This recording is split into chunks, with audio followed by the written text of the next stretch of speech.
Assalomu alaykum. Bugungi darsimizni qadrli kuzatuvchilari, tinglovchilari.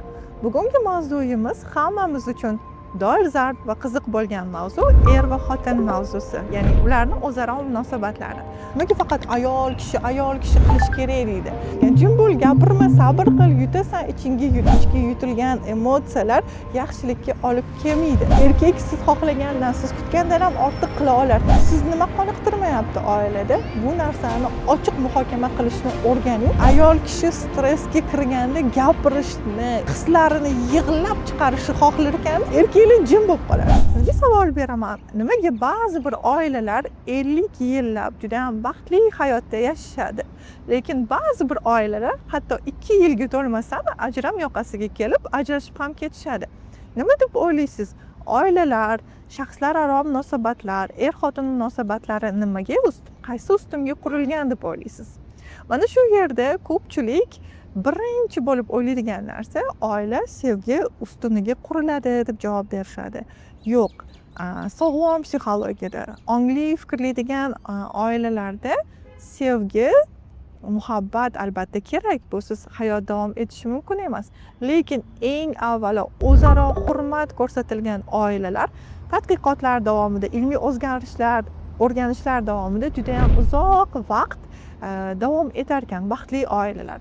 Ya'ni oilada sevgi, muhabbat plus hurmat bo'ladigan bo'lsa, bu oila uzoq muddat yashab ketishi, uzoq muddat baxtli qolishi tajribalar orqali sinovdan o'tgan ekan. Keling endi er-xotin munosabati o'zi qanday paydo bo'ladi? Bu nimaga kerak bizga deydigan bo'lsak, biz shunaqa ijtimoiylashgan jamiyatda yashaymiz. Ya'ni ijtimoiy jamiyatning bitta bo'limi, bitta bo'lagi bu oila. Ya'ni oilalarsiz ijtimoiylashuv, jamiyat, evolyutsiya davom etishi mumkin emas. Bizda sharqona qadriyatlar bor, etnopsixologiya bor. Bu bizning chiroyli an'analarimiz, o'zaro hurmat bilan bir-biriga oilalarda qadriyatlarni ko'rsatilganda juda ham chiroyli bir shaxslar yetishib chiqadi. Buyuk allomalar bizda juda ham ko'p kuzatilgani, oila muhimligi xuddi mana shunda. Yetuk va mukammal shaxsni jamiyatga tayyorlab berish. Yetuk va mukammal shaxslar psixologik, emotsional, fiziologik sog'lom oilalardan tug'iladi, ulg'ayadi. Demak, biz sog'lom bo'lishimiz uchun, psixologik barqaror bo'lishimiz uchun oilani o'rni juda ham muhim. Oilalarni hamma har xil tushunadi. Men psixolog sifatida va bu juda ham ko'p olimlar tomonidan o'rganilganda shunaqa xulosaga kelishganki, oila bu ikkita shaxsdan tashkil topadi. Biz ko'pchilik o'ylaymiz, oilada juda ko'p insonlar bo'ladi deb o'ylaymiz, lekin oilani ildizi, oilani asosini, poydevorini er va xotin yaratadi. Ya'ni u yerda ota-ona, farzand keyingi darajada, muhimligi yuqori, lekin keyingi darajada. Agar er va xotin o'zaro munosabatlarini, shaxslararo kommunikativ, emotsional, psixologik, ruhiy jarayonlarini to'g'rilay olmasa o'zaro, unda oila bo'lmaydi.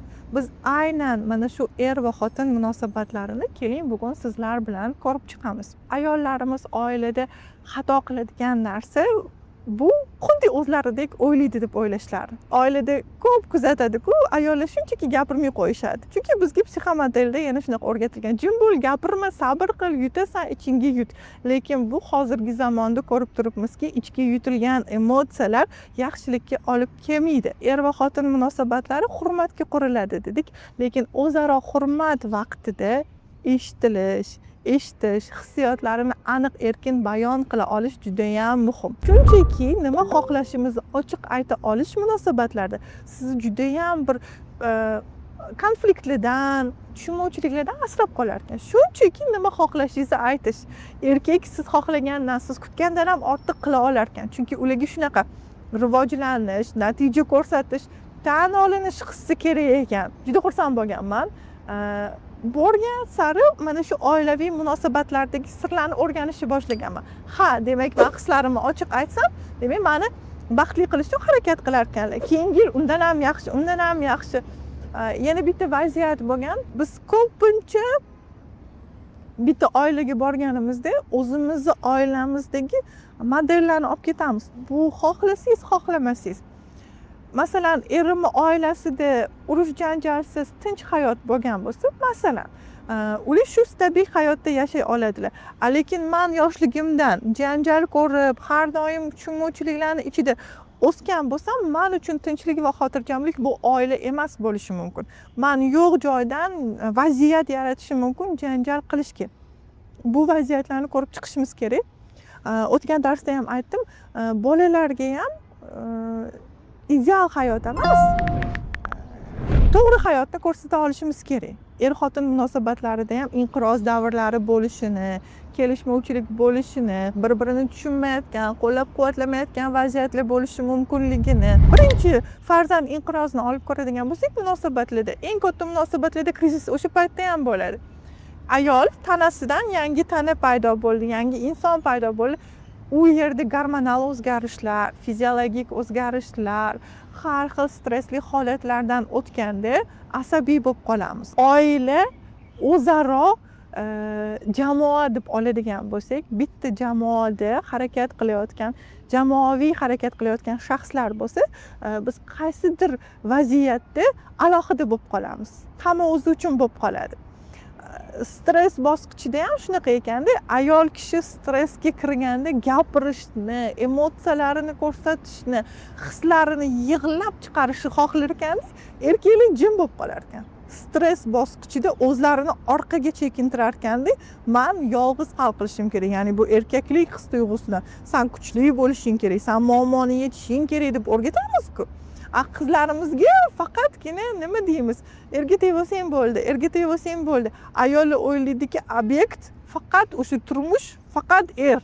Obyektim mana shu. Meni muhimlik darajam shu yerda yuqori bo'lish kerak deb jon jahdimiz bilan o'sha narsaga kurashga kirib ketar ekanmiz. Erkaklar ularda nima deymiz? Yaxshi o'qi, yaxshi farzand bo'l, nimalargadir erish, qanaqadir jamiyatda mavqeingni top. Uni qarashlari juda ham ko'p. Jamiyatda mavqe topishga harakat qiladi, o'zini o'rnini topishga. Ularda bittagina obyekt yo'q. Ularda juda ham ko'p obyekt bor. Ayol kishida obyekt borgan sari torayib boraveradi.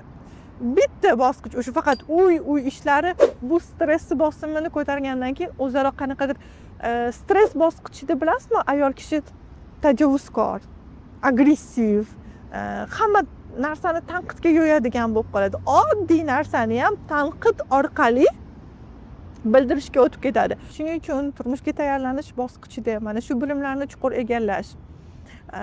O'sha muloqot psixologiyasidan bittagina misol keltiraman, hayotiy misol, va siz butunlay o'zgartirib yuboradi siz er-xotin munosabatiga qarashingizni, atrofdagilar bilan munosabatga. Masalan, Dale Carnegiening kitobida shunaqa vaziyat keltirilyapti-da. Men qulpinayli murabboni yaxshi ko'raman. Shu bilan birgalikda tez-tez baliq oviga borib turaman.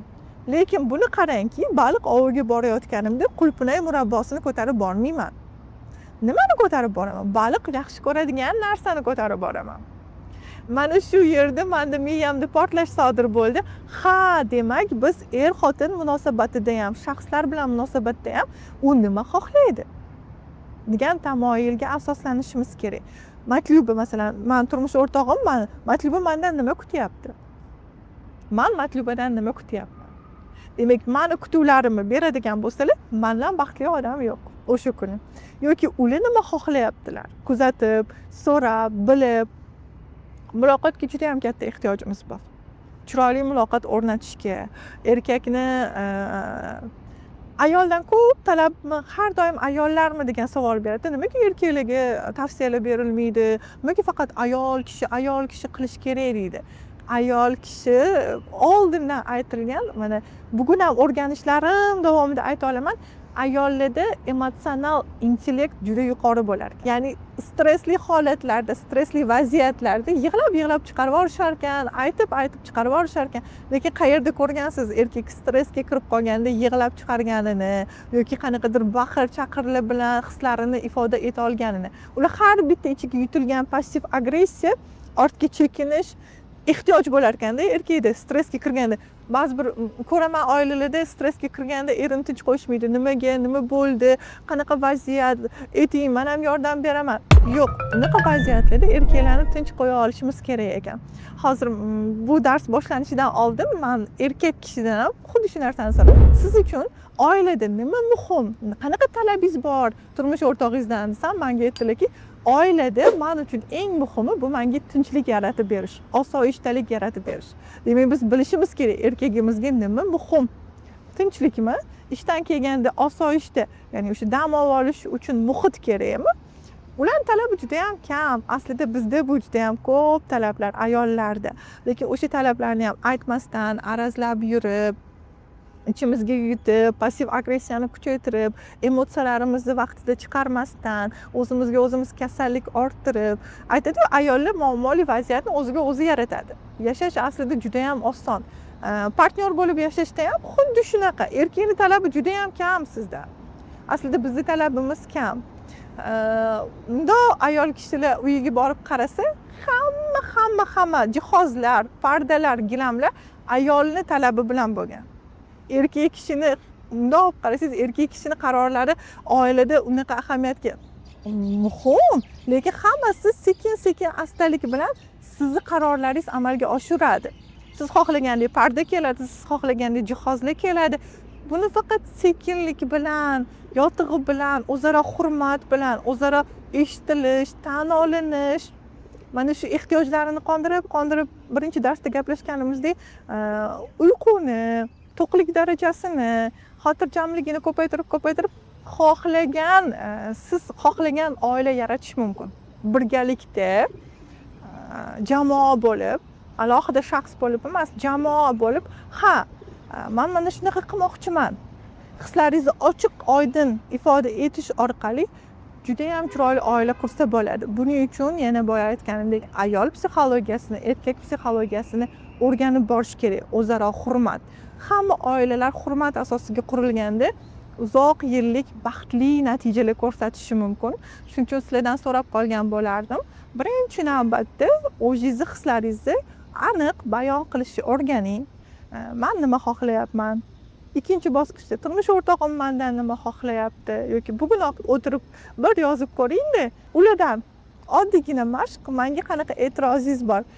Shunaqa jarayon bo'lgan, psixologga kelishganda, keyin erkak va ayoldan psixolog so'rayapti, e'tirozlaringizni yozing deganda, ikkalasi ham bir xil vaqt berilganda, oxirida erkakning bir dona e'tirozi, ayolning son sanoqsiz e'tirozi bo'lganda, o'shaning uchun sizni e'tirozlaringiz ko'payib ketayotganini his qilsangiz, o'tirib gaplashib oling. Yetuk shaxslar doim muloqotga ehtiyoj sezishadi. Siz nima qoniqtirmayapti oilada? Bu narsani ochiq muhokama qilishni o'rganing va muloqot sizni har qanaqa vaziyatdan olib chiqib ketadi. Qochish emas, erkaklarda tushundik, orqaga chekinarkan stresli vaziyatlarda. Siz birgalikda harakat qilib, o'tirib, o'zaro yaxshi muhitni, xavfsiz muhitni yaratib, xohishlaringizni ayta olib, birinchi navbatda hurmatni joyiga qo'yib oilada davom etadigan bo'lsangiz, menimcha o'sha 50 yillab, 60 yillab baxtli, farovon, yetuk shaxslarni dunyoga keltirib, ularni ulg'aytiradigan juda ham go'zal oila bo'lishingizga menda shak shubha yo'q. Erkak va ayol munosabatlari haqida ko'proq ma'lumotga ega bo'lishni xohlasangiz, ayol maktabi kursiga obuna bo'lishingizni so'rab qolamiz. Loyiha haqidagi batafsil ma'lumotlarni izohlardagi havola orqali olishingiz mumkin.